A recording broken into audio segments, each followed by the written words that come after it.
J'étais encore très jeune, je peux dire. L'enfant n'était pas...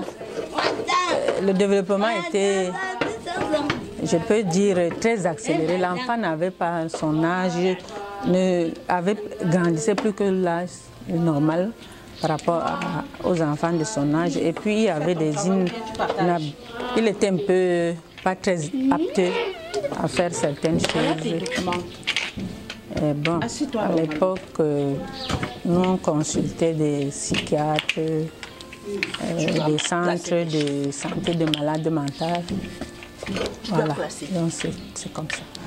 Déjà, nous, c'était le premier enfant, c'était pas facile d'abord de savoir que l'enfant était malade.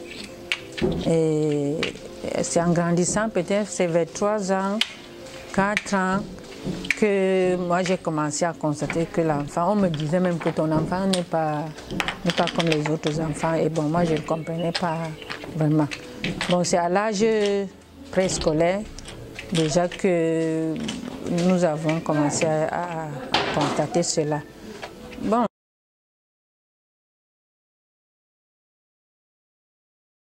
Bon, on ne peut pas dire que les gens viendront devant vous, bien vers vous, vous dire que se moquer de l'enfant ou bien... Bon, chacun a un regard. On sait seulement que l'enfant n'est pas très normal. Et puis, il faut que vous-même vous soyez fort pour pouvoir accompagner cet enfant. Les études que j'ai eu à faire m'ont permis d'aider l'enfant à s'intégrer dans la société. Donc on ne peut pas regretter d'avoir fait un enfant, que l'enfant soit malade ou que l'enfant soit normal. C'est arrivé comme ça et puis on ne choisit pas.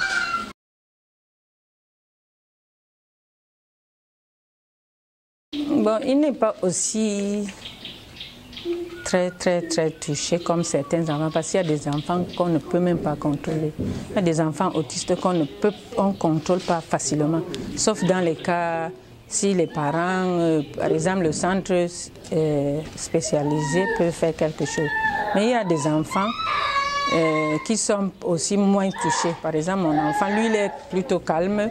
Il a même plutôt fait l'école normale. Il n'a pas eu l'éducation dans l'école spécialisée comme celle-ci. Donc là-bas, il est resté calme, il a grandi. Il est un grand garçon aujourd'hui.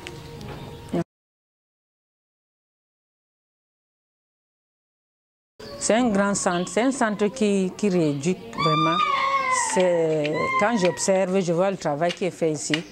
Je me suis même demandé si vraiment les parents qui ont des problèmes avec des enfants comme ça savent même que le centre existe. Je me suis aussi demandé si vraiment notre État ou bien ceux chargés des faits sociaux savent vraiment qu'il y a un centre comme ça.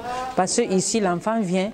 J'ai vu des enfants, je fréquente beaucoup le centre avant même que je ne sois même là pour travailler avec eux. J'ai constaté que l'enfant, il y a des enfants qui viennent ici, même manier un objet, même arrêter un objet, l'enfant n'arrive pas. Mais au fur et à mesure qu'on travaille avec lui, il arrive à classer, à ranger, à distinguer les couleurs, à reconnaître les formes.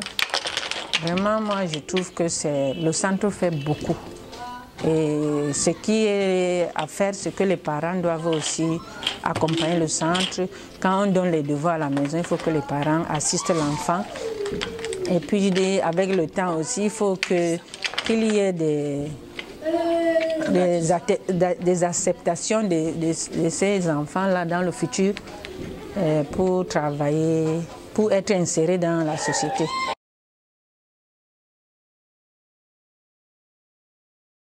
Ce que je peux dire aux mamans, aux parents et même à la société en général, il faut déjà accepter l'enfant. Parce qu'il y a les parents qui n'acceptent même pas les enfants comme ça. Par exemple, celui dont je m'occupais tout à l'heure, il est capable de vous griffer, de vous croquer, de vous brutaliser. Lui-même, il se fait mal et il vous fait mal. Il y a des parents qui se fatiguent. Ce que je vais dire aux parents, c'est d'accepter déjà le cas de l'enfant. Et de cette manière-là, ils peuvent bien l'accompagner. Et avec l'accompagnement du centre et des encadreurs qui sont là, doués tous les jours, la routine. Il faut donc que les parents acceptent que l'enfant est déjà comme ça et que petit à petit, s'ils les accompagnent, ils vont changer.